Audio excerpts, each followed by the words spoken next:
Greetings. My name's Philip Daniel Miles. Thank you for being present. I have a fantastic companion, compadre to collaborate with today. Thank you for being present with me, Anastasia. How are you doing? Hey Philip, thank you so much for connecting with me again. It's been a while since we've sat down and had a chat like this, so I'm pretty excited as well.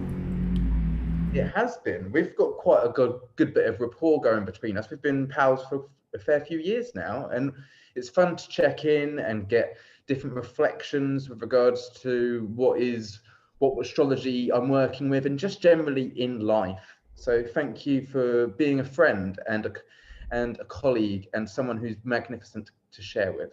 Oh, likewise, right back at you.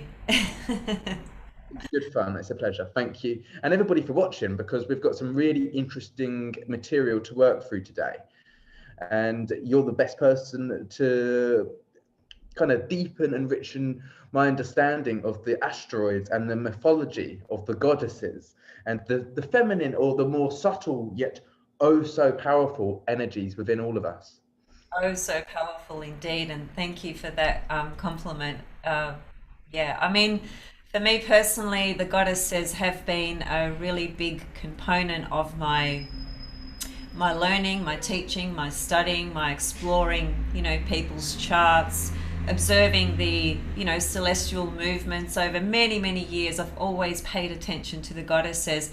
In fact, I've never been away from them. I first came to their understanding, being aware of them and the sheer power of them, 25 years ago, and I really haven't stopped observing them since. And so they've been a big part of my personal journey and my astrological toolbox when I'm looking at charts and so forth. So very big fan of the feminine goddesses indeed. Yeah. Yeah, and it's so powerful to see them coming into more relevance as we come into these conscious times, because they're coming into our consciousness more, and we're exploring and filling them out as we understand these parts of ourselves. Yes. So when you were first researching these and drawn to their curiosity bemusing you and hazing you and drawing you in, what was it that were you a bit like looking at the Roman pantheon, for instance, and finding that it's all the planets are masculine ruled, and then finding that there's something missing? What was your experience? What drew you in? I think the first thing is probably that I'm Greek, um, and having a Greek heritage and speaking the language and having been to Greece, and even though I don't live there, I've been there many, many times. So the richness of my cultural upbringing has always has always been there in a way where I may not have had the language of astrology when I was very, very young to understand the power of the feminine and the goddesses, but I always felt it very deeply inside me, and I always knew I had this sense about myself where I think I have a pretty balanced masculine and feminine component to my beingness, my becomingness, who I am. And that, of course, is the sun in Aries. Aries is a masculine sign. But I always had a very strong affinity with the feminine archetype, the principle of goddess, of sacred feminine energy. I always had a connection with that from very, very young. And, just in my own chart, the four major asteroids, Ceres, Juno, Pallas, Athena, and Vesta, which are the four that we're going to predominantly focus on for today, and including the goddess Lilith, are very, very, all of those are very prominent in my own chart. And hence I just had this inherent, sort of unknowing on a conscious level, connection with these energies. So I always felt very drawn to them without even knowing why from a very young age. Yeah. Yeah. Very cool. Like, would you kind of find that maybe you were reading fairy tales or mythologies or nursery rhymes about these particular ones which you would later discover in your chart have prominent positions? Not when I was young. I wasn't. And when I say young, I'm talking about when I was, 5, 6, 7, 8 years old, and then in my early teens. I think I started reading astrology. My first book was when I was 12, and so that's when I started to form a relationship to a symbolic language that started to help me understand what I already had a connection with. But I wasn't necessarily reading fairy tales and stuff like that. I was literally living the archetypal expression in a very large extent, just in my own family dynamics and family upbringing. So Ceres, very prominent in my chart. I'll get to that a little bit later when I start talking about Ceres and just what she represents. Also Vesta, very prominent. I could see that in a very early setting in my upbringing, how that was playing out. Pallas Athena, which is daddy's little girl. That's me. I've always been daddy's girl. My father is the soul. I'll just let this I'll just let this ambulance go by. I've got a good question. Do you ever play daddy to the girl as well? Do you ever switch the role? Uh, Like, look, I've kind of explored those sorts of things when I was actually uh, when I was studying psychology counseling and I was getting my degree and all of that. I did a lot of that kind of psychodrama type stuff. Yeah, so I kind of explored in that way. But just getting back to what I was saying before, even like Pallas Athena is she's in Aries for me, and my father is an Aries, right? So there's a very profound connection between myself and my father. Probably the most profound, not probably, the most profound connection that I've ever had in my life is between myself and my father. And so all the asteroids, they have such a powerful voice in my own chart, in my own life, and the experiences I've had. So I've been very lucky in that way, because I guess you could say that it was already set in motion. It was already set there in my chart. So when I came into the literature and the reading and the studying, it all felt so normal and natural. It all just felt like it just light bulbs were going off. It was just aha moments, consistently, because I finally had a language to explain what I was living, So, yeah. that's so funny because you asked me a question just before we were chatting, before we pressed record. Uh, and that was good stuff. We had a nice chat, and we always do. But you asked me like who was my predominant lead figure, or in a sense that had been made an impact on my life. And for you, your father; for me, my mother.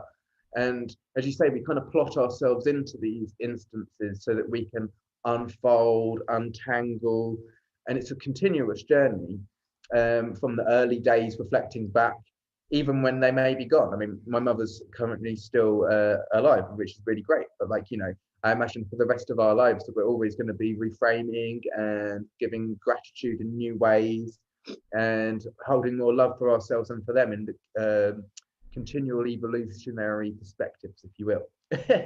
But what I was also finding interesting with regards to what you were saying a couple of steps back was that I have Lilith in a very tangible place. I mean, I think all the asteroids are in their own way, in very tangible positions in my chart and in everybody's chart. But for me, I have got Lilith absolutely 180 degrees opposing my sun, and it's fun because because actually even on my relocated chart, I've got Lilith conjunct my ascendant here. So it's funny the way things play out. Yeah. Regard regardless, I told you another story before we got started about how I got a little bit discombobulated and a bit like lost in some situations and circumstances here in my trip in Mexico, in a foreign land that I've not been to before, and where I don't speak the language. But then I bumped into someone familiar for me who I hadn't quite recognized. But I was like, oh, it's you, and was giving her a hug, and her name was Lily. And Uh, these things happen again and again. yeah. Even Queen Elizabeth, or Mountbatten Elizabeth, who sits in England or in Scotland. She, her husband's called Philip, and she's a Lily. And even in Rugrats, that cartoon from Nickelodeon, it's Phil and Lil. So this is the main staple archetype, which I've noticed, and I'm still got a lot to learn about, to be honest. Yeah. But I think it's probably me and my shadow, or me, myself, and I. There's somewhere in between we can Yeah. pull out. We're not just these archetypes, but we're rewriting them. We're adding layers to them, and we're maybe finding that we can re-evolve them. What do you think and feel about that? Yeah, look, I mean, I guess adding layers, I guess, yeah, you could put it like that. I would be more inclined to say that we're peeling layers back, as a matter of fact, in order to get more closer, to the essence of any archetype, any energy, in our birth chart, right? Because from my understanding with the study of esoteric astrology, the way it sort of works is that we have the personality and the soul, just to keep this model very simple.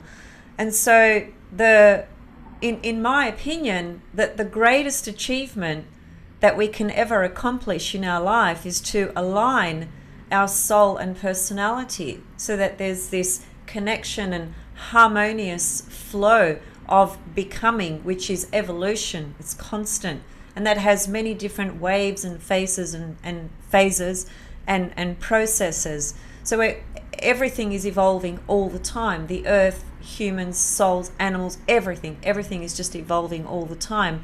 And so the other side to that as well would be that what comes into our field of consciousness is what we are ready to work on, to work with, to confront, to unpack, to purge, to expose, to understand, to understand. So it's ongoing.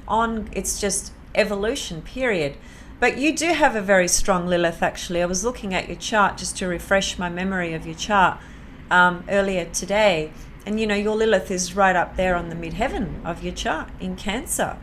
So, that's that I think that speaks to many things about yourself relative to your own inner emotional security, because Cancer is our own inner emotional security, without projecting it outside of ourselves, because the way we're kind of set up, in terms of our basic sort of general upbringing. Of course, there are exceptions and, lots of different things that would alter this. But generally speaking, we are kind of guided in a sense that our security comes from what we accomplish outside of ourselves, relative to our social status, our identity, who we become, what we accomplish, and so forth. And there's very little emphasis on the profoundness of inner security from the soul. See, I see the three water houses, or the three water signs, Cancer, Scorpio, and Pisces, as attributes of the soul, all three of them. When I look at those houses, I always correlate them to the soul. So it's the inner dimensions, and particularly Cancer, which has to do with inner security, which initially is either present or lacking in our home environment. And so that starts to set up the imprint in our psyche relative to how secure we feel within ourselves and with whatever life throws at us. So Lilith in Cancer is very much connected to these deeper inner levels of inner security. It also speaks to the work that you do as well. So you have a Sun, Neptune, Juno conjunction in Capricorn. That's a very, very powerful triple conjunction there to have with that goddess. That actually can speak to telepathy, clairvoyant type of abilities with the Neptune there, right? I'll unpack that more when I bring up your chart. You also have Pallas Athena conjunct Pluto in Scorpio, right? That's... See, perhaps before I start unpacking your chart, how about we just, because we've sort of stepped a little bit too far forward. Let me just rewind back and let me just introduce to my audience and your audience just some of the astronomy and some of the basics of the major asteroids, right? So the first place to start would be that the first asteroid that was discovered was Ceres, who's also known as Demeter. Demeter is the Greek name, right? Ceres. Can I say something? Yes. To the people. So basically, what I love about astrology is how when a certain position, a certain deity, if you will, is discovered in the sky, it is actually at that moment of its discovery that the paradigm of that moment, that is what gives its meaning and emphasis. So, for instance, if we discovered one now, we might call it WTF, like what's going on right now, you know. Yeah. But so we're about to learn through your great explanation, like what was the paradigm of those moments through these different people who discovered these archetypes. And that's what I love about it, especially with the example of Uranus, because, for instance, it's technology, and it was discovered it was the first thing discovered through beyond the bounds of Saturn without the naked eye. So you needed a technological apparatus to see it. And then as soon as we kind of built one, Eureka, there's Uranus. And so the same thing with each and every archetype. And it's so exciting because I'm going to be learning now with you as you present this.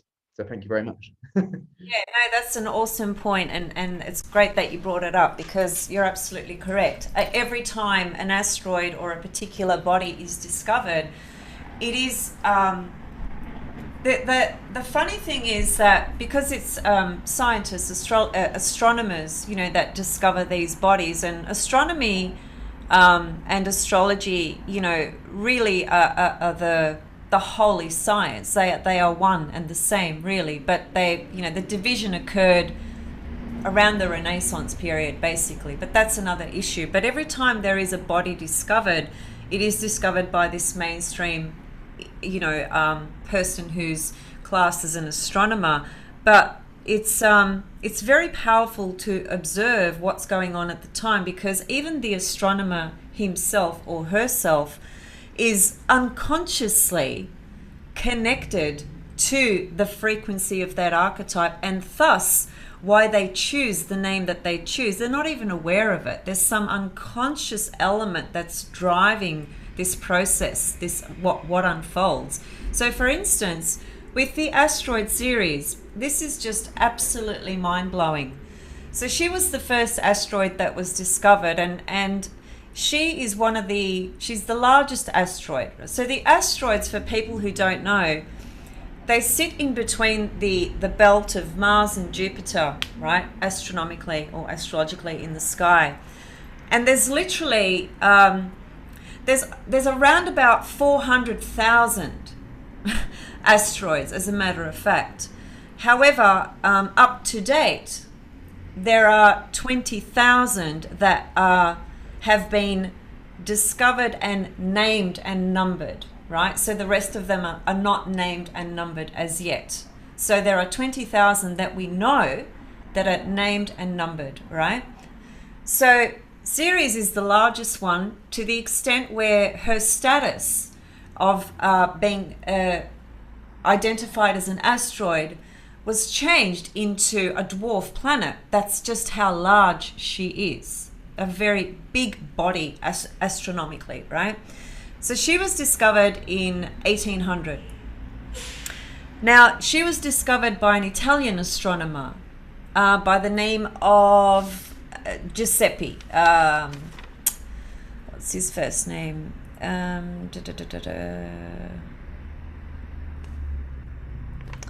Where have I got his name? Just bear with me.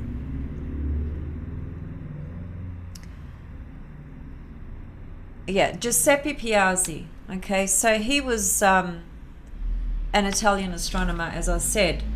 Now, the very interesting thing to his discovering of Ceres, first of all, let me just take a back step. The back step is this, that prior to this asteroid Ceres being discovered, the planetary bodies that we all now know as, the sun, moon, Mercury, etc., etc. At that point in time in history, the only feminine reference to any planets was to Venus and the moon. They were the only two bodies that had a feminine association. So it is because of the asteroids, the discovery of these feminine goddess asteroids, that the feminine archetype, principle, energy, frequency, divinity, whatever word you want to use, that's what set the precedence for this feminine archetype to start to be born into the consciousness of the collective and start to produce a lot of different roles for women. So prior to these asteroids being discovered, the very traditional roles for women were mother, moon, or partner, lover, wife, Venus. That was it. That was the extent of a woman's identity. She was either a mother or a wife. So it is since these asteroids, these goddesses, that they have been discovered, that have brought this new level of consciousness into the psyche of humanity, and hence different roles being born for women, and hence, equal rights in relationships or in work and pay and, salary and such, right? That those issues connect specifically to these goddess asteroids that we're talking about today. So going back to Ceres, who was discovered by this Italian astronomer Giuseppe, he was in Italy at the time. So the location of his observatory, this is just mind-blowing, and I only realized this the other day when I started to do a little bit more research about the discovery charts themselves, because I always had the discovery charts, but I'd looked at them briefly, but I hadn't gone into extensive research, whereas I did a little bit more for today, right? So when he discovered Ceres, the location where this observatory was is back in 1800. The location where the observatory was is the location where the mythology of Ceres, Pluto, and Persephone played out. Wow. And here he is naming this asteroid Ceres. Now, why did he do that? Did he know consciously that mythological story was in the precise space and location where he was? He didn't know, not consciously. But this is my point, how astronomers, they are unconsciously connected, to all these archetypes, and hence can you look at his chart and see where his asteroids were in his chart, and seeing his life, like what was playing out for him? Like, did he play out the Persephone story in his experience when he was discovering? Yeah, that would be a really great thing to research, actually. I'm just not sure we'd actually get his time of birth. But even without his time of birth, we might still be able to see some really significant aspects in his chart, with Ceres, for instance, because he was the one who discovered Ceres. So that's Ceres, okay? And so what happened after that, because the first four asteroids, Ceres, Pallas, Athena, Juno, and Vesta, were all discovered in a 7-year period from 1800 to 1807. So Giuseppe naming Ceres the first asteroid set the precedence for the subsequent asteroids to also be named in this after the goddesses, okay? Because Ceres was the first one, then came, I can't quite remember now whether it was Pallas, Vesta, Juno, but they all came within that 7-year period, their discovery. And it was one of those astronomers that discovered two of those goddesses, actually. I'll just tell you who they were. So it was Giuseppe who discovered Ceres. It was a German astronomer who discovered Juno by the name of Karl Harding. Vesta was discovered by Henry William Matthias Olbers. And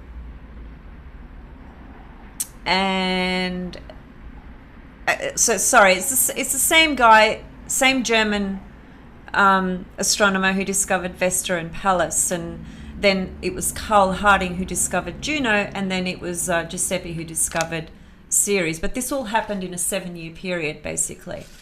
That's I heard somebody, I believe another astrologer, I think it was Larger Janchiva from Bulgaria, talking about how this next year or so can be the discovery of many asteroids at this time, and coming back into asteroids coming back into the consciousness of humanity at this current time. And when they do, it heralds a massive change. And so that must have been a time of massive change 200 years ago. And it would have been around that time also that we were moving into the Earth trigons, which is a feminine element. The Earth is a feminine element, and we were just about to birth the Industrial Revolution, which we're just coming out of now. So it's very interesting that we do this video at this very pinnacle time as now, as a reference point for what we're moving into. Absolutely. And specifically, in my opinion, from the point of view of Jupiter-Saturn conjunction that we all are aware just took place on the solstice, the 21st of December, those two were lined up with Pallas Athena. That's a lineage of 3 generations. Saturn the father, Saturn the grandfather of Pallas Athena, Jupiter the father of Pallas Athena, and Pallas Athena the daughter. Those 3 were lined up in Aquarius, and she was leading the pack. She got into Aquarius before Jupiter and Saturn got into their conjunction. So she's speaking to a very big narrative story process of evolution into our future, really over the next 200 years, because that conjunction, whilst that is Jupiter and Saturn, it occurs every 20 years. Well, and I've spoken about this, and you may or may not have heard, or you may know this yourself, I don't know. Jupiter and Saturn, the conjunction in Aquarius, is starting a particular theme where this conjunction will occur every 20 years in the triplicity of air for the next 200 years. So we're stepping into the air triplicity. We've just moved out of Earth. The last 200 years we've been in the Earth triplicity relative to Jupiter and Saturn being conjunct every 20 years. So it's been very much matters of the Earth, money, stabilizing, security, building, economy, banks, all that sort of stuff, right? And now we've just, Saturn and Jupiter have given birth to the air triplicity, which we will see open up and expand over the next 200 years, which takes us into greater learning. It takes us into the mind. The Earth keeps us very much connected to the body and the physical needs, the primary physical needs of the body. But I think a very simple way of explaining this, because this conversation itself you could talk about this for hours, but a simple way that I sort of see this transition is that, for the last couple of 100 years, let's say, we've been so over consumed in our bodily senses, in lust and taste, and in the things that we sort of want on that material level that give us that sense of satisfaction and so forth. And it's kind of, we can also connect that to the collective ego, if you like, has reached a point with all of that where it's just gotten so far out of balance, which is seen specifically through greed, the greed of man on the planet, and hence the raping of the planet and her resources. This connects to all the Earth energy, that we've had for 200 years with Jupiter and Saturn. So now the transition into air is going to take us into, we have to start using our mind in very different ways. We have to start learning new ways of understanding life, of communicating, of learning, of sharing, of unity with our thoughts and our perceptions, as opposed to division. So air creates movement and circulation and freedom from the point of view of our minds and the collective mind. So it's a transition from the heavy focus of Earth and I want, material, money, it's a transition from that into, well, let's now start opening our minds and expand our consciousness even further and really start to understand what the fuck we're actually doing. What have we been doing? What do we need to do? Projecting forward. And, with that as well is the Venus star, which is going to transition from Scorpio into Libra. She's been in Libra for the last 100 years, in Scorpio rather. And so in 2022, she transitions out of 100 and something year cycle from Scorpio into Libra. And so there's another theme that's highlighting the air triplicity. So there's a lot of correlations. Let me just clarify what you were talking about there. That you do mean like the point in Scorpio where Venus retrogrades every 8 years is moving back into Libra. That's so cool. I think because it's only it was the last time that it retrogressed in that point. It went back into Libra, and it's going to be doing this transition for the next, as you say, about 50 to 100 years, is it? And then it will retrograde entirely in Libra going forth, because there's these 5 points in the zodiac where Venus retrogresses. It does it every 8 years in those same points. And so it's really changing the dynamic of how we utilize that archetype. And because Venus is its home, Libra is Venus's home sign, it's very much changing the perspective and our idealist kind of surface level ideas to the depth of things that we just can't even label, because it's a sense of awareness that you attain. Yeah.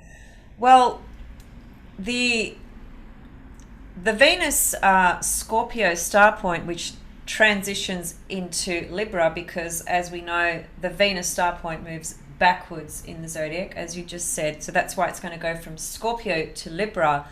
The transition begins in 2022, but it's just like a little peek. It's like, here's a little peekaboo, of the Venus star in Libra. And then she goes back into Scorpio, and she officially doesn't get into the transition from Scorpio to Libra. I think it's 2030, actually. So it is a few years away. But the point is that when you have these major cycles transitioning, right, the emergence of that transition, that's what starts to set that pathway. So that even though the final transition occurs around 2030, the energy of that transition really begins in 2022. It's a bit like, and this is a good example because this is a personal example, when transiting Pluto was squaring my midheaven IC axis, so the top part and bottom part of my chart, the effect of that transit began over a year before the exactness of that aspect. And I've noticed this specifically about Pluto in many people's charts. Pluto kicks off way before its exactness, at least a year. That's an absolute fact. So we can see even from that, it's a similar thing. When there's this transition taking place, yes, there is an exactness relative to technicality, but the energy starts to come through way before the exactness. It's very much like the Aquarian age that everyone's been discussing, particularly over, these last few months. It's been the hot talk of the town, and there's still a lot of debate as to whether it has started, it hasn't, or when it's going to start, etc., etc. And is your notion on all aspects that they have a steadier, stronger build than they do afterwards? And so after the fact of them being in exactitude, they're less noticeable because they've actually already, in a sense, come to maximum. Although they still unfold through time, obviously, depending on how long a cycle we're looking at, if it's a conjunction. But actually, it is actually the beginning. It can feel like it's a drag, but once you get over that exact moment, then you can feel that the momentum is back on your side and moving forward, if you will. yeah, it is like that. It's literally like a triple kind of process, because you've got the approaching, which is that building part, depending on the nature of the planet that you're talking about, that will define the nature of that energy, whether it's intense or whether it's smooth, or whether it's, if it's Saturn, it's usually really like a hard slog, a hard road. You got to work, and it takes time, and it feels like it's taking bloody lifetimes to work through this one particular process, because that's what Saturn does. And when it's Pluto, of course, it's super intense actually, from the beginning to the middle to the end, to be quite honest, from my personal experience and my observations as well. So there is this kind of triple process. And in answer to your question, as once it becomes exact and it starts to move away, yes, it is said that, you know, the energies kind of start to diffuse a little bit, starts to get, it's kind of like you're, if you can imagine that you're running in a race, and that build up of when, you know, the gun goes off and you start, right, that intense kind of, you know, powerful moment of starting it, right, that's kind of the energy building up, and then when you're getting sort of like towards the end of the race, you can kind of see that you're getting towards the end, you know. That's a bit like the middle kind of process, if you like. And then once you hit the end line, you've kind of like, you can let go, you know, you can, I'm here, I've arrived, I can actually breathe now, I can just let go. And there are some things that will just be digested, you know, and absorbed and processed in that part of that journey as well. It's the letting go part, you know. It's like the birthing, the middle is like, well, here I am, here it is. Holy shit, it's so confronting. And then, you know, the ending is like the processing of what's actually happened in this journey, you know. Yeah, that's how I see it. Yeah, if I was about to run a race and I was there on the starting line, I'd be like, shit, I've got to run. I imagine the mental pressure. But then the physical pressure probably being a lot easier than that mental pressure to get going. So I love your analogy there and the process of those different phases. I guess to me, I use that analogy. I don't know why. Maybe it's because I am an Aries, and I, you know, I used to run really fast. Like I was a sprinter. I was a really fast runner. Apparently, when I was a child, that I used to run so fast, but by the time they finished saying my name, I had completely vanished. They just could not find me or see me. Just like a speeding bullet, you know, Aries, very fast. I guess that's why I use that analogy. But let's go back to the asteroids. So as I was saying, you know, the four major asteroids discovered between 1800 1807 by a German, two German fellows and an Italian fellow astronomer as well. So, and that set the precedent for, as I said, you know, Ceres actually set the precedent for the subsequent asteroids that were discovered to be named Pallas Athena, Juno, and Vesta, right? So the interesting thing though is that as time has projected forward, what has happened is that because there are so many asteroids, right? And there are only so many mythological characters.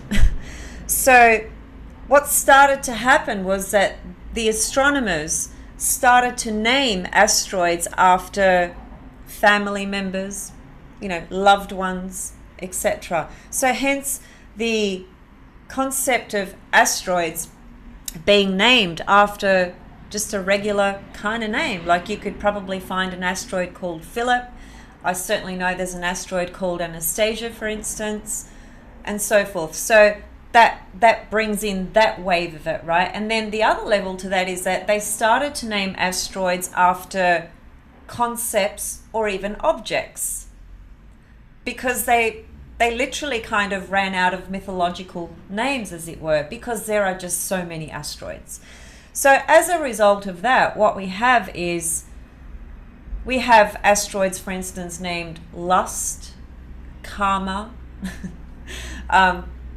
Chanting. I found an asteroid called Chanting, which is right on my south node, and I loved that because this lifetime chanting has been such an important devotional practice for me.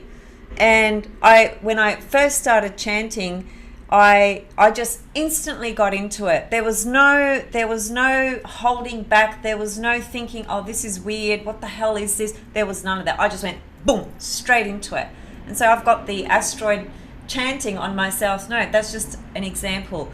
The greatest example I've got for myself in terms of the power of asteroids, quite apart from the 4 major ones that we're generally discussing today. My father's name is Achilles. Some people know that, some people don't.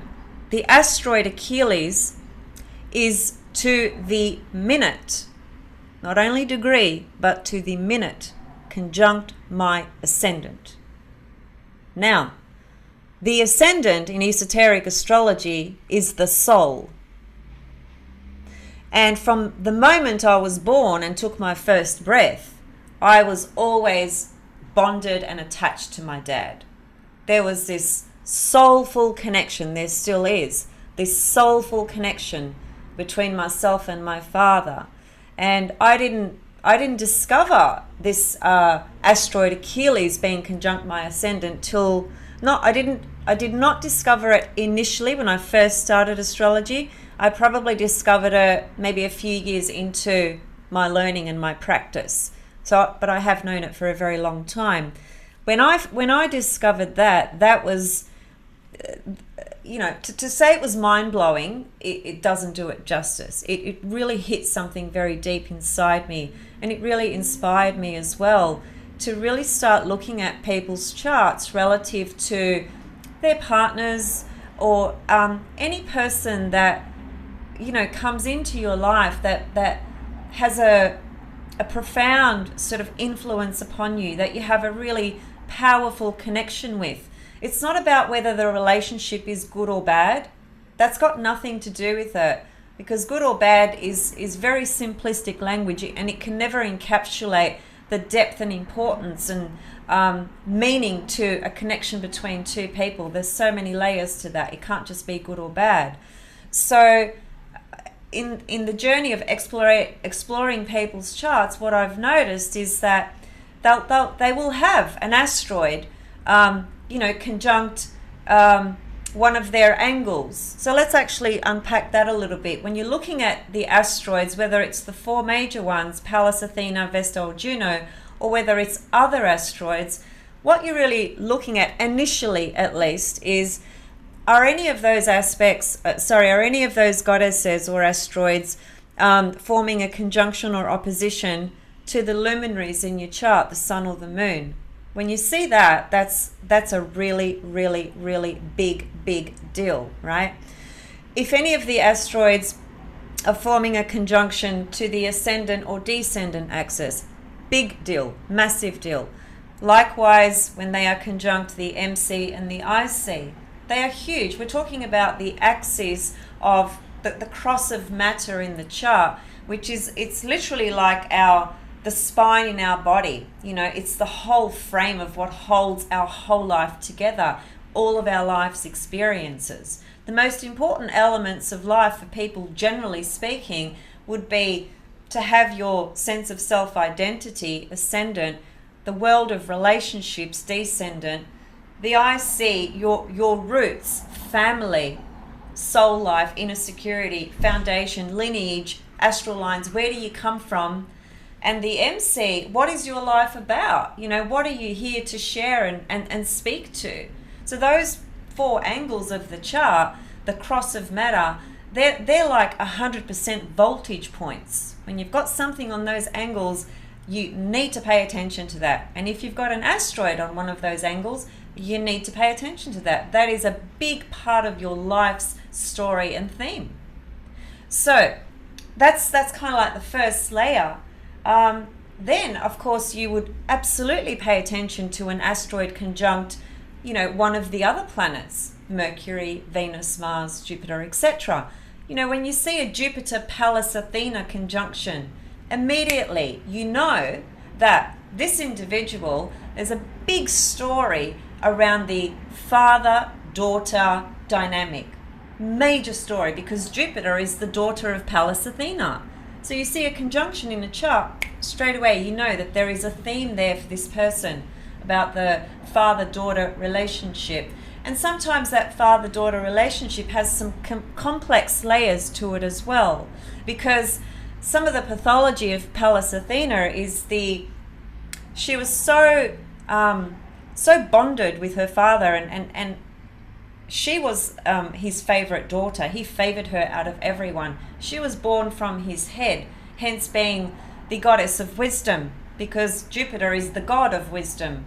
So she was born out of his head. Imagine how much wisdom she holds, right? So she represents wisdom, creative intelligence. So those are some of the typical kind of phrases that you hear about her. But one phrase that I like to bring in that my mentor taught me many, many years ago, that he learned through someone's workshop back in the early 80s in the United States of America. Someone was talking about Pallas Athena, and it was just this one line. And this one line encapsulates the power of Pallas Athena. And she's major for you, Philip, major in your chart. Pallas Athena is the removal of unhealthy projections, because she gives you the ability to have clear seeing. Clear seeing. That's what she totally embodies at her most optimal level, perhaps at a more transcended level, you could say, right? So what do you mean by that then? So for instance, a projection of lack or a projection of sexual desire it can be a projection of I can't achieve. But once you get rid of those, you get out of your own way and you can proceed in the direction of knowing more of what is beyond that limitation of that boundary which we set out, and can be self-sabotaging. It's I would associate it a lot more with the projections we place on other people, particularly in relationships, whatever the nature of that relationship is, it personal, professional, friendship, whatever, it doesn't matter. We make like the anima and the animus, like our pet projections. We can cast our own previous belief systems upon them. Like for instance, I'm not going to get the job with that person, or that gentleman or lady is not going to dance with me because I'm not in the correct status quo for that dance. Whatever have you, we project these things, and we basically set our own scene. We set the outcome by the projection. But if we were to get clear, on that and to see it for the opportunity that it is without our limitation, then we're going to step into the prosperity of our heart's desires, or whatever vantage the adventure has to offer. Well, yes, to all of that.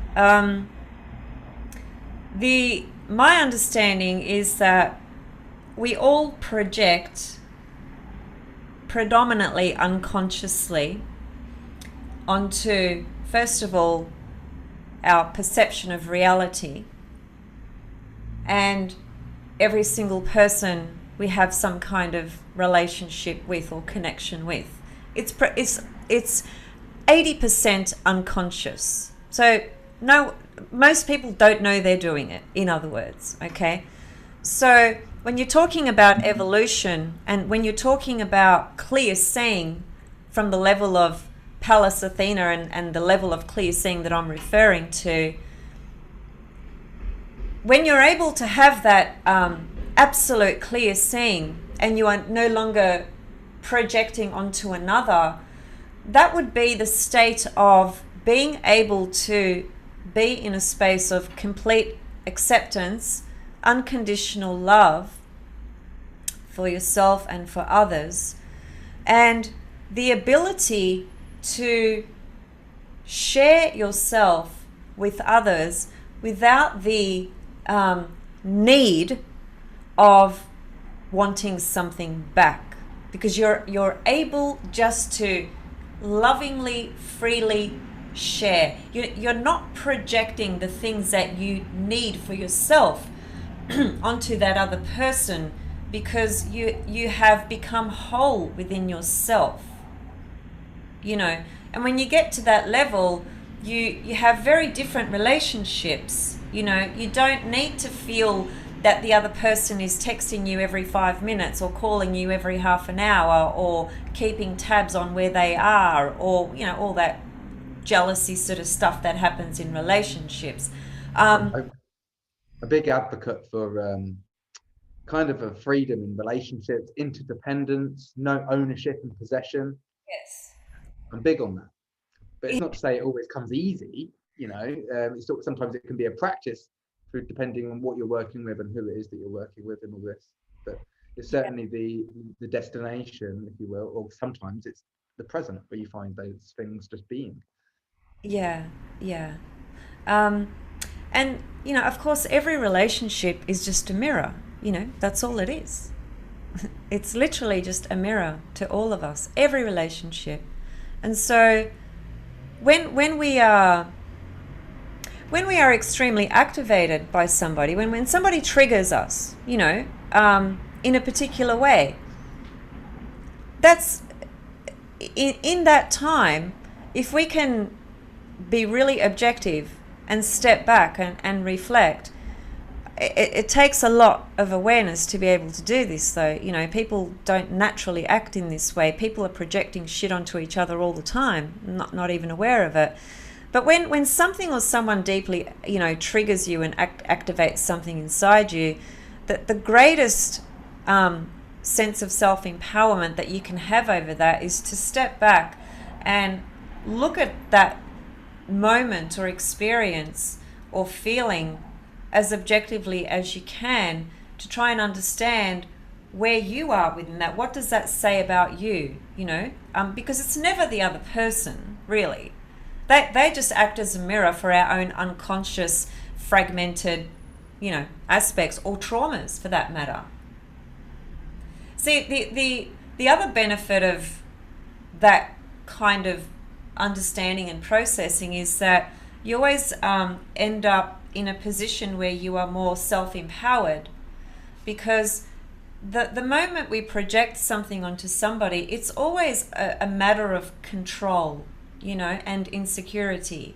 So if we can be so secure and safe within ourselves that we don't need to project these things onto others, we can feel self-empowered, in how we live our life, in the choices that we make. We're not dependent. We're not needing that sort of validation and reassurance from these external forces, conditions, or people. But I'm talking about something that belongs to a state of consciousness and awareness which takes lifetimes, to achieve. I'm not saying that everybody needs to be like this today, and I'm not saying I'm like this today. I get triggered, of course. I've got my imperfections just like everybody else. But the point is that, the less we project, right, the more empowered we become.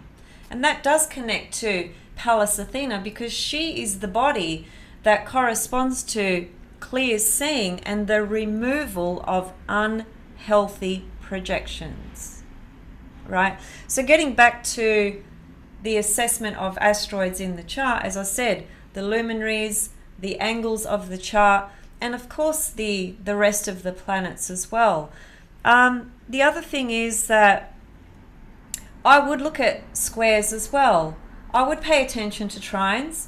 Trines may not necessarily be they might not provide an outstanding kind of theme, if you like, but they're still important. They're still important to pay attention to. Specifically, if you've got, if you've got one of these asteroids in, particular aspect pattern, for instance, you're generally going to see a theme, right? And the theme is going to expand, because, say for instance, Ceres is one of the most clear-cut asteroids relative to interpretation and seeing exactly what's going on in a person's life. The most clear-cut. Vesta is the most complex and mysterious. Pallas Athena doesn't always, present prominent themes in people's lives, unless, of course, she's conjunct the luminaries or the angles, or opposite, of course. Juno is another one that I've seen that is really prominent in people's lives when she's prominent in the chart. So let's just back up and maybe make a few points about each of those four asteroids. Does that sound Sure. good? Yeah, we do want to show the discovery chart of each one and go through them each one by one. That and then Yeah, that's a great idea. Let's do that. So I'll just share my screen. I was so intrigued when you posted these on Facebook the other day, and I thought it was such a great way to show like the depth and meaning in them and that moment in time. Absolutely. Um, okay, I'm going to start with series. So this is the discovery chart of series. So there's the date there. 1st of January 1801. Now apparently it was actually it was literally just around midnight, right? That's why technically it's kind of like 1800. But anyway, On the first, well, a very powerful day. Even though I'm not a Gregorian fan, and I'm not a fan of the old Gregorian calendar. However, on the first, it's always apparently the numerology of the Gregorian calendar can align to the energy of astrology. This has always been baffling to me how this works, but still, it's intriguing nonetheless. well, regardless of that, we're not actually even paying attention to where everything is in this chart because we don't actually have the time. This is not the actual time, right? This is just a time that we've put here. We don't know exactly what time it was that he made his discovery. So for that reason, we're not going to pay attention to the location of planets in this chart. But look, very simply put, the standout features in this chart for me are one, the sign that Ceres is in, and I'll explain why. And the other thing is that she's forming a square to Pluto. It's an out of sign square, so some people might not pick that up, but it's an out of sign square. Okay, now that's very, very important because the whole myth of Ceres is Ceres, Persephone, and Pluto. Those three bodies, right? So for those that don't know, Ceres is the goddess Earth Mother, corresponds to food, agriculture, famines, lots of different things. But she was the goddess who provided food to humanity. And so she had this beautiful daughter called Persephone, who, you know, she'd take everywhere with her, who she adored and loved, etc. They had a very close relationship. And Pluto, who is the lord of the underworld, the king of the underworld, who's actually the brother of Ceres, by the way. It's her brother. He decides to abduct Ceres' daughter, whose name is Persephone. And so the abduction created the experience of mourning, loss, grief, and so forth for Ceres. And in order to express her rage and her anger and her pain towards what had happened, that is her own daughter being abducted by her brother, she decided to starve humanity. And my mentor said something funny to me about that, which is very interesting. It's a bit like if humanity becomes extinct because there is no nourishment on the earth, then who's going to worship the gods? So you see, Jupiter is the one that convinced Pluto. Those two are brothers. Jupiter and Pluto are brothers. Jupiter is the one that stepped in and convinced Pluto to give Persephone back. But there was a negotiation where, you know, she would spend some time in the underworld with Pluto and she would spend some time in the upper world with her mother, and thus the seasons, you know, spring, summer, winter, and autumn. That's really where they come from that story, actually. And yeah, that I kind of see how this series Demetra is a bit like the Virgo archetype, isn't it? A bit like how um, sometimes you have a good harvest and sometimes you don't. And it can be like I never saw Pluto and Hades as the brother of Demeter, which is really interesting. So I love that you mentioned that. Yes. And the harvest is the bit like, so you could say that Persephone is the bit like it is the harvest. She is the fruit. She is all of the banquet. However, once that's been kidnapped, it's a bit more like in a sense, um, menopause, or in a sense for the planet or for the humanity. But that's no good for anybody. And so it's really good that obviously Jupiter stepped in and say, hey, brother, do yourself and your anybody a favor. But Venus doesn't mind going to the underworld and playing the goddess and owning a bit of Hades as well, which I love when we see this archetype, when we see Persephone, if you will, Persephone, actually sitting in Hades' throne and actually owning the queen, being the queen and the lord or the goddess of the underworld. I love that. Yes, yes. And so, at a more positive kind of level, she was the queen, the queen of the underworld, and there's tremendous power in that frequency in understanding her energy. So when you're looking at Ceres in your own birth chart or in somebody else's birth chart, and there seems to be, something that stands out, usually it's because Ceres and Pluto have an important aspect together. Um, and you would go further and you would look at, well, where is the asteroid Persephone or Proserpina, which is the Latin name? It's the same goddess. They're just different asteroids, but it's the same goddess. So in my own chart, Name. sorry. That's a Proserpina is a much better name, if you ask me, because it sounds like prosperous fruit. Yeah, okay. Go on. Yeah, so when you're examining Ceres, you want to see what is the relationship between Ceres and Pluto.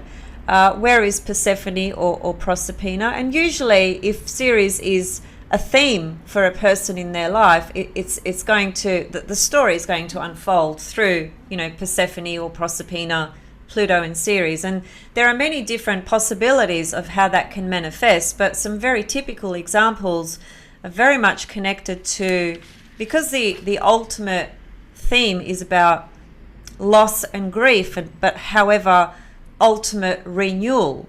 And thus the seasons, you see, when we go through spring, we have this experience of, the crops and the birthing of, plants and foods and so forth, right, on the earth. And so, the beginning of everything, really, it's a literal rebirthing of the earth herself, and the emotional, psychological and spiritual process that we too go through when that season, is bestowed upon us. And when we go through winter, for instance, and there are the in-betweens, summer and autumn, but when we go through winter, there's this incredible sense of, needing to have to withdraw. I mean, the way it sort of plays out in the consensus reality is, people tend to kind of wind down more, that they're not as social, people don't go out as much, they kind of spend more time at home, it's too cold to go outside, etc., etc. But on a deeper soul, psychological and spiritual level, what we're doing is we're actually shedding, a lot of layers. We're actually getting ready, to kind of be reborn. It's a process of death and rebirth.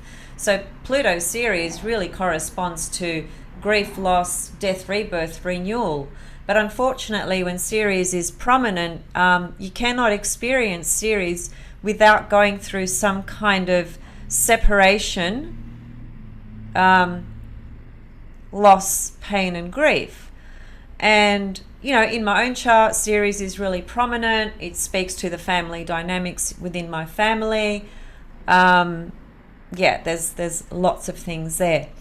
So the other things about Ceres that some people may or may not know is that she corresponds to eating disorders, right? So people who have had an eating disorder or will have that, or whatever it may be, Ceres is usually pretty strong, and also the archetypes Taurus and Scorpio. It's really interesting, isn't it? Because of the harvest being relative to food and this. So eating disorders. I have got one of my biggest things in my life is eating disorder, and so that's really interesting. Right. Yeah, I say my biggest fear has been food in my life, or my biggest control drama, one of them, if you will, has been food. And so you said I've got my Sirius right next to Pluto, right? And No, so, no, you've got Pallas next to Pluto. Your series is in the second house in so and I see this is education for me because I know my asteroids a little bit, but I don't often have them turned on my charts. I know them very vaguely. right. Well, let me just bring up your But I chart. have one more question for you before you go. Yeah, like because I mean I've only got just over an hour left Oh, before, okay. but like I would ask you a question if we're going to skim through, like we'll go through each one like at this kind of same pace so we can get through them all, and then obviously look at them at my All right, let's go and to and the current scope. My question for you is um, that actually, would you say that we could say that the current theme of the world since the massive horrific lockdowns like the past year now, you could say that it's a bit like the captivity that we've been put under, or because Venus, I see that Persephone and Venus, it's all kind of the same archetype as well.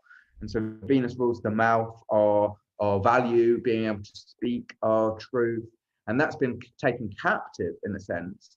And we're waiting for Jupiter to give Pluto the nudge to say, "Come on, come on, you can have your voice back now," because we've been in the underworld. But maybe that won't happen until Venus makes its transition from the current morning star back to the evening star, which we'll see over the next few months. That's Mm. just maybe an optimistic hope. Yeah, well, it is an optimistic hope, and Yeah, it is, isn't it? But we can see that maybe it can transcend a perspective, or one can use a roadblock as an apparatus to express oneself in a different means and find the value and purpose in a different reflection. absolutely, that would be the way I would see it as well. Yes, absolutely. Yeah, So because this is Juno. Oh, go on. I was just going to say that, relative to current conditions in this consensus reality, I think we've still got, a couple of years before things really start to kind of feel like they're starting to settle a little bit. I still We've think. only just started shaking things up, really, haven't we? And we've only just started to mix things up a little bit, really, haven't we? And we've only just started to see that things are dismantled enough to be able to rearrange them slightly. We haven't really started that yet. No. So it's a process. Oh, yeah. Massive, massive. This is just the tip of the iceberg of what we're seeing. Okay, so Juno, this is Juno up here. Interestingly enough, she's conjunct Ceres. They're sisters, by the way. So Juno So Juno is the sister of Pluto as well, then, and Jupiter. well, yes, they're all brothers and sisters. And in fact, the goddess says Juno, Ceres, and Vesta, who are all sisters, they were born before the boys, Jupiter, Pluto, and Saturn. Yeah. So they're all siblings. So the standout feature for Juno being discovered in the sign of Aries is very uncanny, actually, because in Greek mythology particularly, Juno has been described as the angry wife, right? Now, Aries is the sign of anger, okay? It's, if we were to say which is the sign that, really describes anger, it would be Aries. Of course, Mars being its planetary ruler, right? So being discovered in Aries is quite apt, actually. That's one level, of it.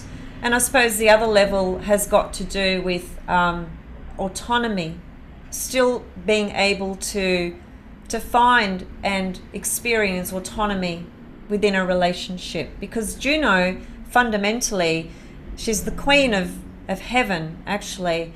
She's a triple moon goddess, and she's fundamentally the principle of commitment. Wherever she is, she literally shows the style of commitment that is important to you. And so, and also, matters of autonomy, equality, balance. Autonomy actually relates more to Aries rather, not to Juno. When it comes to Juno, it's about equality, balance, fairness, and justice. You Would know, you say like a certain amount of restriction, having to hold back one's furious anger in a way of a certain allowing a certain degree of discernment and integrity that's trying to be conveyed here? Because you got I say that because you see Mars in the first house ruling the 10th house, where we have our Juno and our Sirius, and we already learned that Sirius is like holding back or has had something held back or repressed from it, and it's the opposite, just Mercury and the Saturn. So I see this kind of, I am the power because I allow myself to be held, to hold myself back from what I could say, from what I could do, from what I could unleash, but I'm holding back because that's the true warrior. yes. Yeah, that's a very good summary towards the end there. Disregard where they are in the houses though, because this is the same issue again. We don't know the time, but the aspects that you mentioned, yes, such as what is it, Saturn Mercury opposition, but just Juno in Aries alone is a pretty impressive actually correlation between her pathology and mythology. I've seen Juno. She's very important in marriage, partnership, serious committed relationships. It can also be business partnerships. It doesn't necessarily have to be personal relationships. It frequently is, but Juno can also she basically speaks to the nature of what you hold really important when it comes to commitment, contractual agreement. When you make a deal with somebody, for instance, right? On whatever that may be, when you've got a strong Juno, if that other person doesn't stick to the arrangement and the agreement, if your Juno is emphasized, which she is for you, Philip, it's going to really piss you off. You're not going to like it. It's going that's the Juno in Aries. She gets angry. She gets fiery, and I mean. I've got an example. Like the other day, I did a reading exchange with somebody, and we ended up just doing me reading for them, and that's not an equal thing, is it? And so that you don't get. I mean, it's not to say that they didn't offer it and they didn't say come back again, but to be honest, I didn't really feel like following through after that. That's a good example, isn't it? Well, yes, I mean, and of course you've got Moon in Libra and Libra ascendant, which really, it really emphasizes that whole fairness and balance and, give and take and sharing. It has to feel, I think, for you like a shared, engagement and encounter, right? As opposed to it being just one way, right? Yeah, I like to dance and to tango. Um, It's the chemistry. So matters of divorce, for instance, separation, things like that. You could have just a simple example. You received divorce papers today, and I've literally seen this. I've actually seen this happen. You received divorce papers today, and you had a Juno return the same day. Now, what's Wow. I, so? when I was 7, my parents divorced, right? This is a Right. very powerful point in my life because it was the first Saturn square, and seven's a very powerful age, and that was also my secondary progressed new moon. Right. Uh, um, Very powerful for me right now, actually, because in 7 months, or actually in July, it's easier to say that in July, I will have the new moon again, 28 years later than that. So it's a reflection of this archetype which is playing out again, isn't it? Mm, mm, yeah. I love the Fibonacci. No rumor of a lie. It will tell us about the amount of breath which we're holding within us. Are we shallow breathing because of these traumas still? Or are we writing a poem about them and unleashing them? A bit of both right now. Yeah. Yeah. Um, yeah. So yeah, that's Juno. Relationships, marriage, contracts, agreements, fairness, equality, justice, divorce. All that sort of stuff, basically. Um, I love that though, but just to say one more thing. So like it could be that, for instance, if you expect an emotional connection with a relationship, or if, for instance, if you're something as simple, plain and simple as going to view an apartment, and yet the status quo and the criteria of the people that you were living with don't meet up to the kind of frequency of which you would like to have in your home. And so it's not the kind of place which you're going to move into, and you know that instantly. Absolutely. Yeah, absolutely. It's yeah, she really does speak very, very loudly and clearly in our charts. I mean, for me personally, she's in Gemini, and so for me, and she's involved with my Pluto and my Venus, so she's really prominent for me. But it just in Gemini, very simply, I have not been able to form a romantic connection with an individual if I cannot communicate with them and they don't communicate back with me. I need to have this fluid exchange of communication going on a daily basis.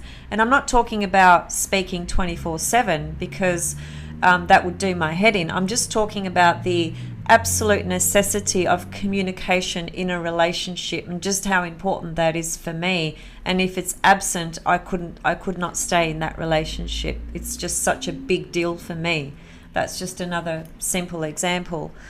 So it's what you need from a, when I say what you need, it's what you're also prepared to give back. It's not a one-way thing. You know, Juno rules partnership. It's a two-way thing. She's another aspect of Venus in that way, but a more serious kind of tone of Venus, you know.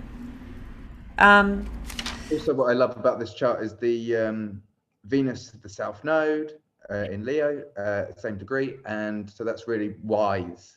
It's wise, what is able to be like brought forth in a very enthusiastic way. But also the Sun, which obviously rules Leo, is opposite Pluto. So it's a very and so Pluto in Pisces, very powerful, ethereal, yet grounded and practical energy as well.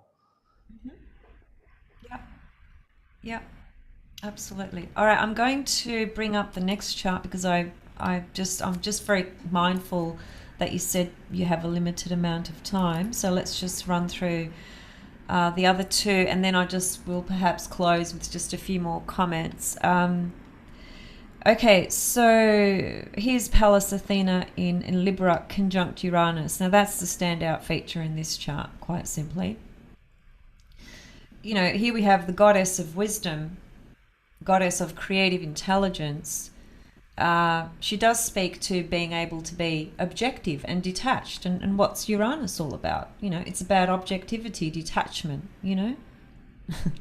So, and in Libra, you know, so she's the goddess, the patron deity of Athens. And so she was a strategic goddess who created order and law in the most skillful and appropriate manner for all beings.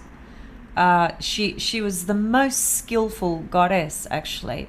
So whilst she's got this masculine kind of tone to her because she was born from her father's head, and when you see her depicted in art, you know, she's there with a shield and a spear, but that's not to be misinterpreted for a goddess who, you know, was out there seeking violence and conflict and war. To the contrary, she used her intelligence, her wisdom, and her ability to see clearly to create the necessary balance and justice and peace and equality for all.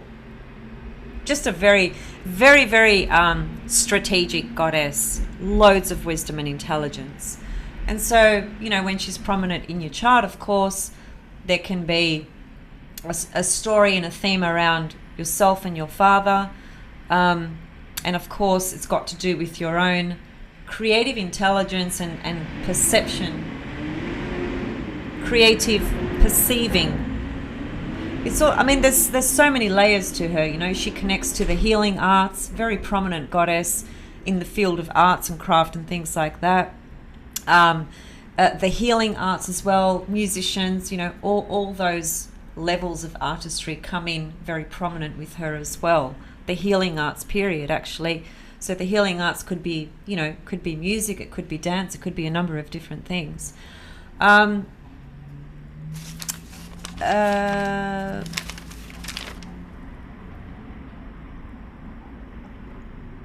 she's also very strongly associated to the experience or concept of androgyny, because she's gender fluid, so you could see somebody who had a strong Pallas Athena, could be some sort of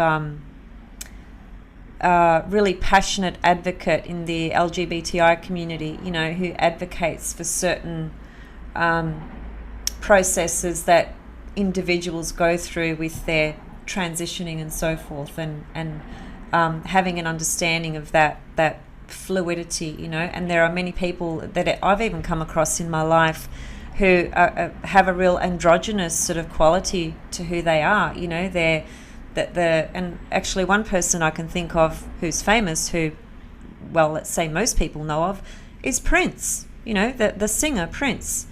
He was extremely androgynous. You look at the way he looked and the way he dressed. There's not many men on this planet that could dress like him and that could look so goddamn hot and sexy and get away with it, right? There's not many men that could pull it off. He just had that natural androgynous kind of quality, to his beingness. That's just one example. Okay, I'm going to move on to Vesta because, again, just mindful of time. Did you have a comment or question about Pallas before I move on? I'm intrigued by the smarts and the intelligence aspect, and also by how it kind of takes a lot from the father role, and how it's somewhat unrelated to its father, or in a sense. I mean, I never met my dad, and so I'm interested to see how it plays out in my chart in a minute. Right. Okay. But also, I also love how it plays out in your mythology personally, with your story and how you play that role, and you're very wise and very smart, as bashful as it may make you, but self-admittedly too, no doubt. But like, it's like you are Jupiter's daughter, and yet you are also, you can find yourself being Jupiter as well. As you put yourself in, you can see both reflections of the archetype. I think that's very cool. Yeah, thank you. Yeah. Just one other point for our listeners. Because of this androgynous kind of masculine, more leaning towards more masculine type of goddess, if you like, and because of her brilliance with her intelligence, when that archetype is strong in a woman's chart, specifically in a woman, what can typically be experienced in her life is that men are shit scared of her, because she's just brilliant. Her mind is just, it just produces this experience where people feel too inferior because this woman's just too brilliant with her mind. I can't compare or compete with this woman, kind of thing. She's got there's a real strong edge to her. She's a real warrior goddess, but with her intelligence, So, yeah, that's just another point. I also thought it was cool that obviously Uranus is like the chandelier and the ideas. It's like the mind in the head up here. But with the sun in Aries as well, it was and you're in Aries as well, which is the head, right? So I just thought all of these little details that it all add up, and they're very intriguing as well. Yeah. Except we've gone. This is Vesta's chart, so sorry, you may not have noticed. Yeah, we were looking back. This is Vesta. It was something. Yeah, it was something about the Aries as well. Yeah, I was looking at the last one as well. Okay. And there was something relevant and intriguing about that. I think it was because it was you're an Aries and you're born from the head. I think that was the relevance. Yes. Okay, Vesta is by far the most mysterious one out of all these goddesses. She really is very mysterious, very deep, very complex. in a nutshell, Vesta corresponds to, it's what we focus on to the exclusion of everything else. So imagine choosing something where your absolute everything goes into just that one thing. Such is her power. She was, when Saturn, Kronos, swallowed his children in the story of his myth, for the fear of being, overpowered by anybody, that's why Saturn corresponds to fear, right? When he swallowed all his children, Vesta was the last one to come out of his stomach. She was the last one. So that means that she spent the longest time inside. And what that really means symbolically and literally is that this is why she corresponds to such deep, complex mysteries and corresponds to the soul work that we do, because she stayed inside the longest. And when we go within, what are we working with? We're working with the element of our consciousness or our existence, that is the soul. When we go within, we're always working with deeper levels to who we are. We're not, when we think about soul, emotions, feelings, it's something that takes us in and under, as it were, which is what water does, as opposed to air and fire, which pushes us out. So Vesta corresponding to the soul, the reason for that is because, I believe anyway, it's because she stayed the longest inside, right? As I said, she's a very complex goddess.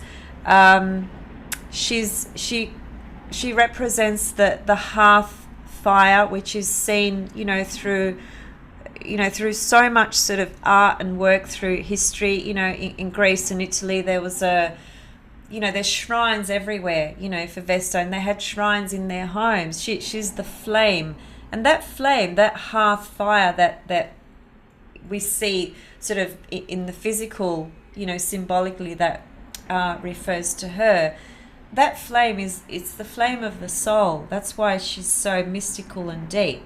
So when we're working with Vesta energy, we're going through very deep alchemical processes that have to do with our soul work. It's very private. It's got nothing to do with what's going on out there. And it's something that we do on our own as well.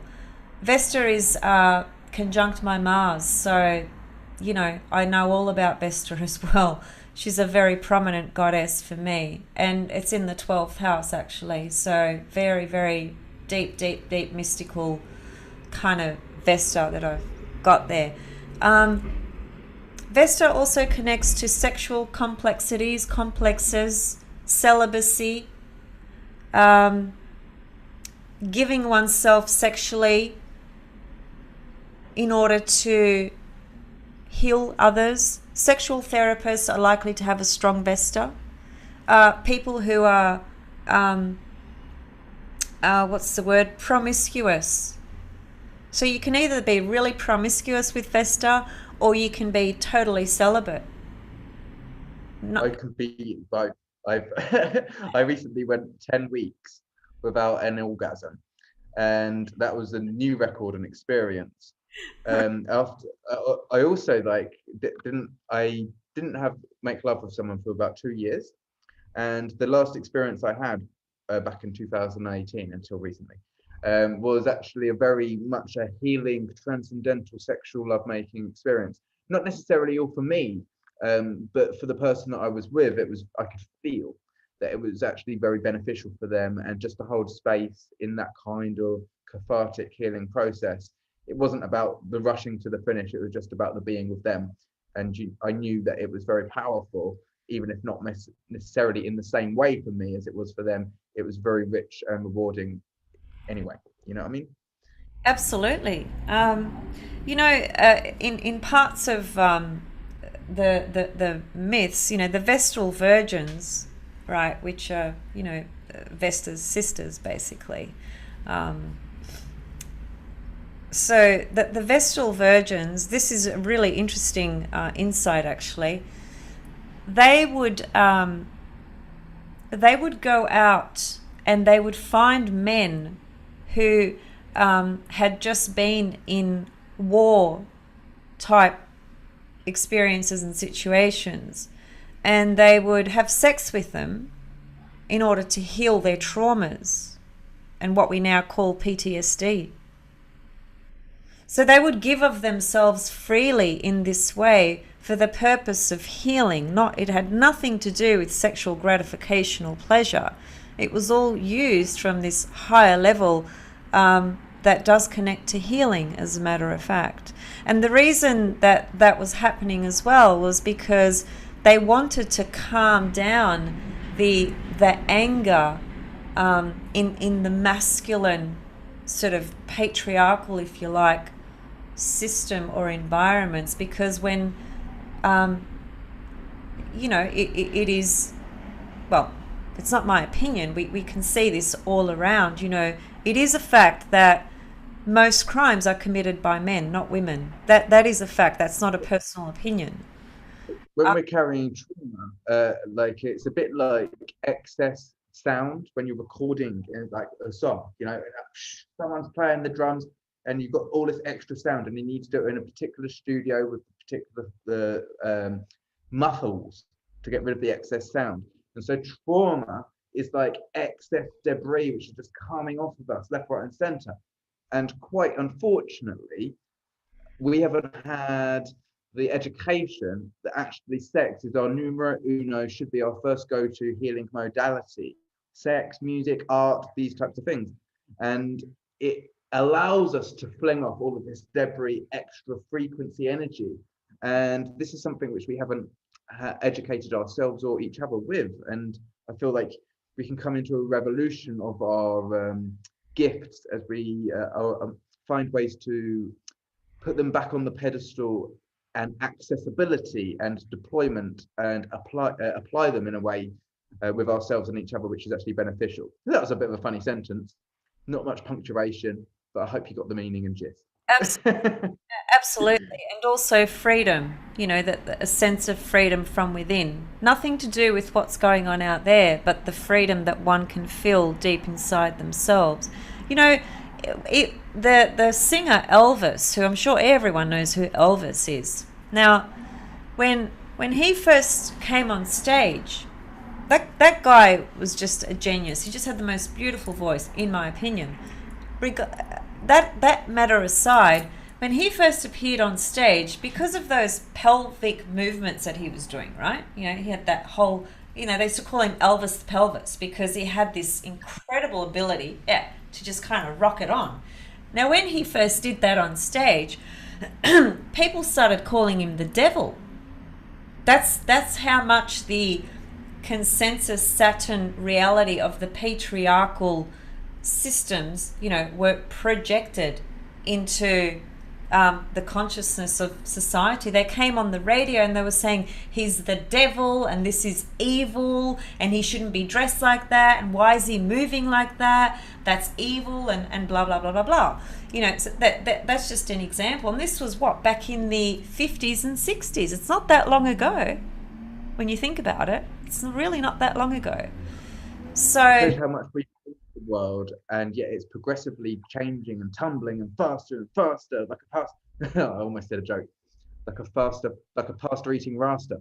But like it is actually getting faster and faster and faster, like what Terence McKenna said, like the 0 point of time, and to the point now we've got to this continuum where everything's just kind of gone boom right now. But yeah, it's we can see how much change has already been happening since the 50s and 60s, as you say, and how revolutionary each one of us are once we allow ourselves to express rather than suppress. Absolutely. Okay. I was just so inspiring, just because I kind of been amused and hazed by your reflections and the points that you're bringing out. Okay, so I've covered the 4 major ones just with some, main kind of points for people to consider. The other thing that I wanted to just go back to is, I mentioned in the beginning that there's 20,000 asteroids that are named and numbered. Now, Solarfire, which is a software that I use, they don't have access to all those asteroids. Okay, in fact, a lot of programs don't. There is one.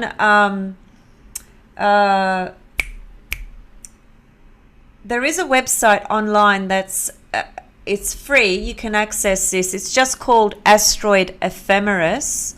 So just type in the word Asteroid Ephemeris, and that does have access to quite a few hundred, let's say, all right, which is a lot more than Solarfire does.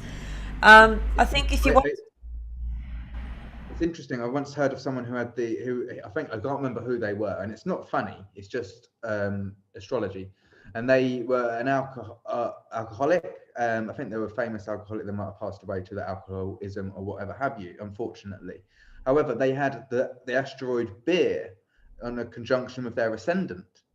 And so these things are uncanny, as always, with astrology.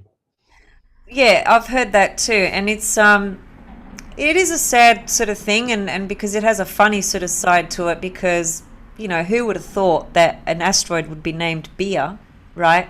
And that would describe the person's journey, in such a huge way. No one would ever think that. And so if anybody has doubt about the power of asteroids, that's just one very good example. Brad Pitt, Angelina Jolie, if you see the asteroids between their two charts, their names, so Brad's name, there's an asteroid called Bradley, okay? That's very significant in Angelina Jolie's chart.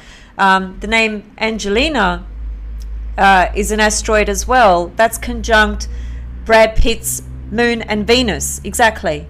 Angelina is right on his moon and Venus. There's many, many, many correlations between those two. Prince Philip of England. Camilla. What's her name? Camilla. What's the other name? Parker. There's an asteroid called Camilla. There's an asteroid called Parker.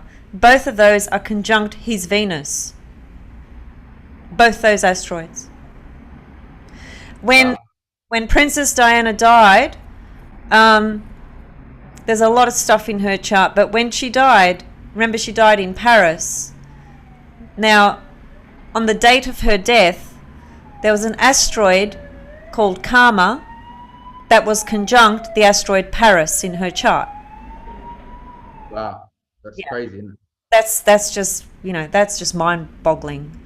Now, I've gotten these examples from Demetra George because she did a lecture and brought up the charts and discussed these examples, and I was just so thankful that she did, because they're extraordinary examples.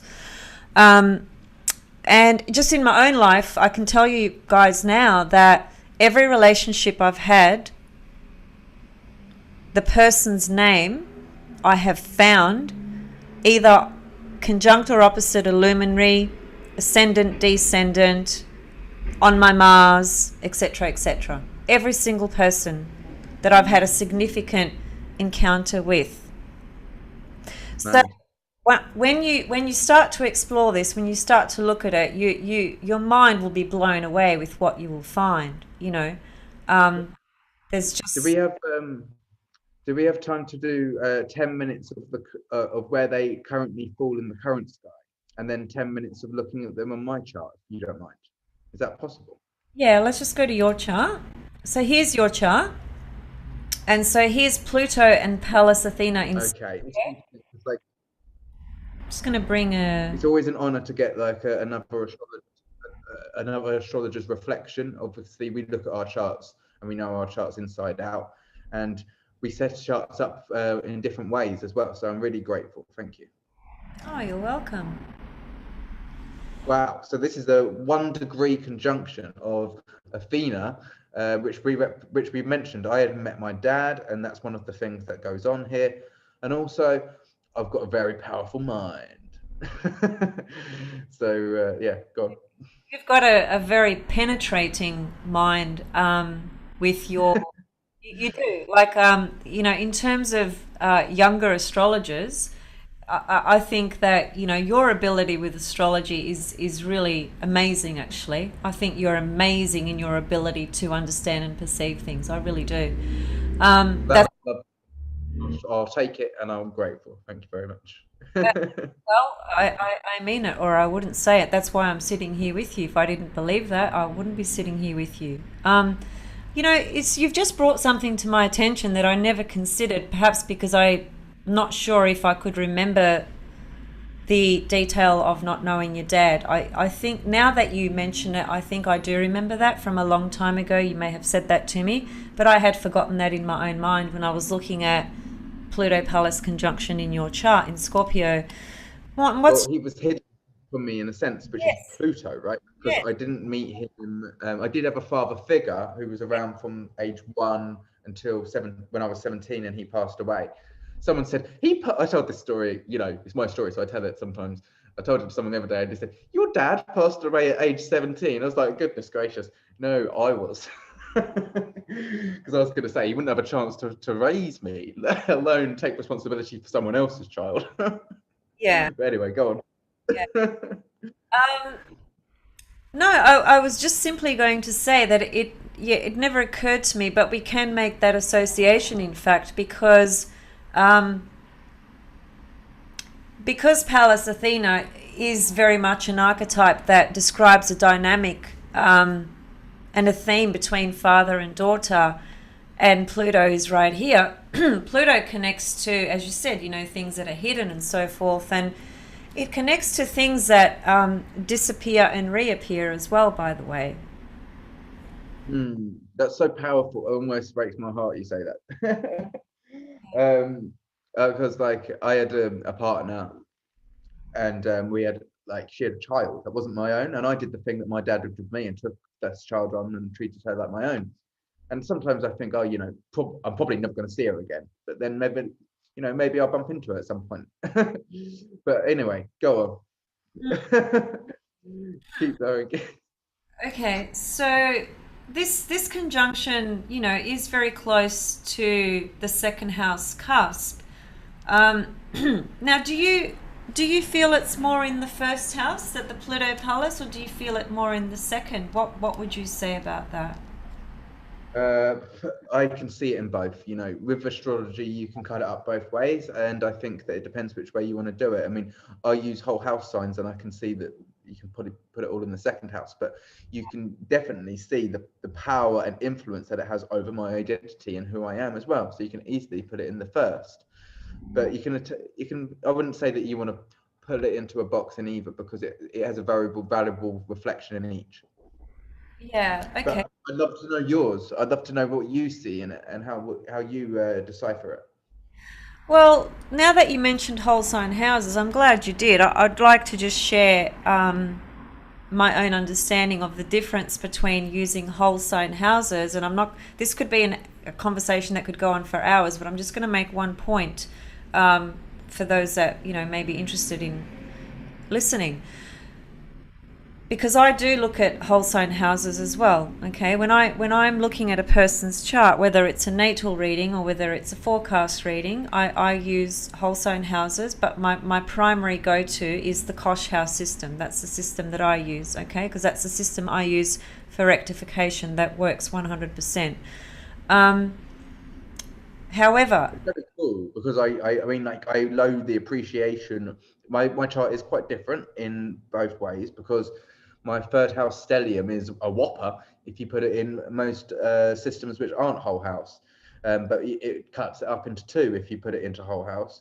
And so I can definitely see that I've got a lot to say and not very much time to say it. But that is something which I'm learning about taking at a more tantric, slow down pace, because sometimes people are more intrigued. You can gain a little bit more magnetism, the more poise and more confidence and more time that you take to express yourself. It doesn't have to be all at once that you try and get every word and syllable out within 30 seconds. It can be a slower pace. yeah, Takes practice though, with all that kind of stellium in your third house. yeah, for sure. But you got Saturn and Uranus there, so you can do it. That's for sure. Um, it just occurred to me as well, you know, you've got a bit of a double signature relative to the missing father. I don't want to talk about that any further because I can understand that that's a sensitive topic, and that would be for me as well. But Sun Neptune is often the disappearance of the father as well. Okay, so you've got a bit of a double signature there. I just want to move on to, well, Pluto Palace for you in Scorpio, whether it's in the second or the first, really does have to do with a very intense, passionate desire, right, to probe very, very deeply into whatever it is you are looking at and exploring. Okay, it comes through the Scorpio lens, which is probing very, very, very deeply through and beyond the apparent limitations, because Scorpio has got to do with the things that we need to overcome that limit us within ourselves, hence the transformation. So your perception is such that it seeks to penetrate, you know, incredibly deeply with whatever it's processing in that way. Okay, just very quickly, Ceres in Sag I think is very interesting because Ceres in Sag is the teacher. It's the person who feels nurtured when they teach because they love to nurture others through teaching. Okay, that's one level to it. The other level of Ceres in the second house is your relationship to food, which when you take that deeper, it's your relationship to worth and self-worth. Okay, so I'll leave that there. Juno in Capricorn, conjunct Neptune and the Sun for you. I think that's going to speak a lot to relationships as you mature, because when you see a strong stellium Capricorn, whilst that can speak to a person who's got a lot of wisdom, who, you know, takes things fairly seriously, who can be very dedicated and committed, you know, to their path or to things in their life. What I also see sometimes with Capricorn, or frequently actually, is that it takes time for this maturity to develop. It just doesn't, you know, it's more typical for it to start flourishing in the second part of life, let's say, you know. Okay, that's not uncommon. The Juno conjunct the Sun and the Neptune there, I also see that as it being part of the work that you do when you bring on guests like myself, you know, on your YouTube channel, because the Neptune really describes the people that you bring on that could be represented by Neptune in that, you know, they have spiritual dimensions to their life. They bring spiritual content into what they're sharing with you and what you are sharing with them. There's a transcendental kind of level to it. You know, you're not talking about what bread was baked today in the bakery. You're talking about really deep, complex, you know, wisdom and knowledge, you know, that can inform others. And inform them for what? Inform them to help them be more aware and more empowered and things like that. And the Juno there is going to speak to, well, because Juno connects to a contractual agreement and a partnership. Well, when you approach somebody, or if somebody approaches you, whichever way it is, you know, to set up a meeting and a time to create a video or have a conversation, well, that's Juno. You're utilizing Juno every time. And you are very serious when it comes to this. You don't stuff around. You're very committed and serious about the appointments that you make. And you want it to be, you know, balanced as well. It has to be sort of reciprocated. So it's a really important function to how you operate when you're sharing space with people. You take it seriously. That's what the Juno in Capricorn conjunct the Sun there is reflecting in my perspective. Okay, does that resonate with you at all? Yeah, it's very cool. I mean, it's almost to get embarrassed. I don't like to be too serious, but it is serious because it's like it takes, because it's supporting and it shows that when you show up in a serious way, it shows that you take that person who you're interacting with seriously. It Yeah. shows that I respect your time. If I'm being serious with you, it's because I don't want to waste your time or my time, because I value you and what we can do together. Yes. And so you can hear it takes a bit of a more malefic tone. We can fuck about till the cows come home once we're there, but we need to get there at the right time. We need to ensure that we're on the same page before we get there. Absolutely. Yeah.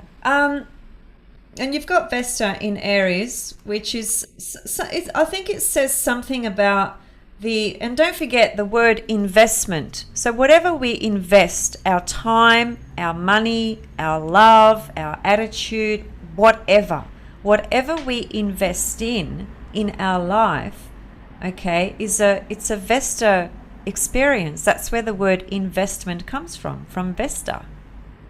So in Aries, it has very much to do with being able to be yourself, to have a sense of your own identity. You know, there's a sense of dedication and devotion to, I suppose you could say, bringing forth, you know, the who's Philip, you know, who am I kind of thing, you know, the work, the sacred sort of work and alchemical kind of work that you might do around that sort of self-identity, which can bring confidence, you know, a sense of autonomy and freedom, Aries. And in the sixth house, it is very much about you investing your time in, well, you know, it could be health for one, obviously, because the sixth house corresponds to health. And also it brings in just the daily kind of rituals of your ins and outs of, you know, your everyday kind of routines. There's a, because you've got a Mars Jupiter there as well. So this house actually is really important for you. So the mind-body split or mind-body connection is another layer to this. It's also about the everyday things that you do, the things that some might consider mundane or boring or whatever the hell it is. You take a lot of care around, you know, these things are very important to you. You know, even just the tiny little things that you do that make up your day. Things like, you know, even sleep, you know, exercise, all these things have a lot of importance for you in terms of maintaining your well-being as well, and being in touch with reality, being in touch with the here and now, and the service that you give to others is a real dedication to it. And that's Vesta, because Vesta is what we dedicate, invest, and focus on to the exclusion of everything else. Okay? So, you know, when you're doing these interviews with people, that takes time. That's a dedication. That's a service that you're giving for free to the world. That's Vesta in the sixth. Okay. Very nice. I like it, and when you do it something again and again and again and again, and it becomes a repeat or a ritual or something that you enjoy or something that you are doing in service, then it all adds up. I mean, it's not to say that you're going to enjoy every single time. It's not to say that every time that you go to a particular cafe it's going to be perfect, or every time you make your favorite meal it's going to come out like you love it. But when you apply yourself again and again, you know that actually that when it's going to have a certain consistency to it. So the day that you lose your wallet, the cafe is going to let you have your meal for free. The day that you can't necessarily get the recommendation that you want, one of those people that you might have interviewed will show up for you because you've done your due diligence in a certain way. It all pays off basically because you're supporting yourself. I find it's an investment in self for me, and Well, I love my rituals and routine. that's exactly what it is. Investment, Vesta, self, Aries. There you go. If you were to summarize it, there it is. So when I know that actually this is funny because as you give me that really lovely astrology compliment, funnily enough, I know how much of a decent astrologer I am and how I've continued to broaden my knowledge and my abilities applying them. But I feel like actually one of my greatest calling cards will be to demonstrate how I will manage to heal my eating situation, which was once a phobia or a disorder, and to show how something which really overpowered my life for 3 decades more is I'm not victim of anymore. And once I fully overturn that stone and demonstrate how I've overcome it and how other people can too, I've done it for me in service for others as well. You know, it's very much my Vesta calling card to show the philosophy of mindfulness over matter and how supporting oneself in a spiritual way can make us overcome, and in a very practical way, a physical situation, which is all started in the mind anyway. That's very much the dichotomy of that whole situation, isn't it? Well, it is. And I mean, when it comes to service and healing and helping others heal, the the drive usually that is there is because we ourselves have been, deeply impacted and deeply wounded by something that we've had to work a very long time sometimes, to heal and overcome. And, that journey becomes this beautiful, beautiful sort of landscape, if you like, for your own ability to be compassionate and empathetic and bring wisdom, into a situation where you're helping somebody. You can't understand what it's like walking on fire unless you walk on it. You might understand it intellectually, but that's not the same as experiencing it. So in my observations through the years, that the greatest healers are the ones that have been burnt the most.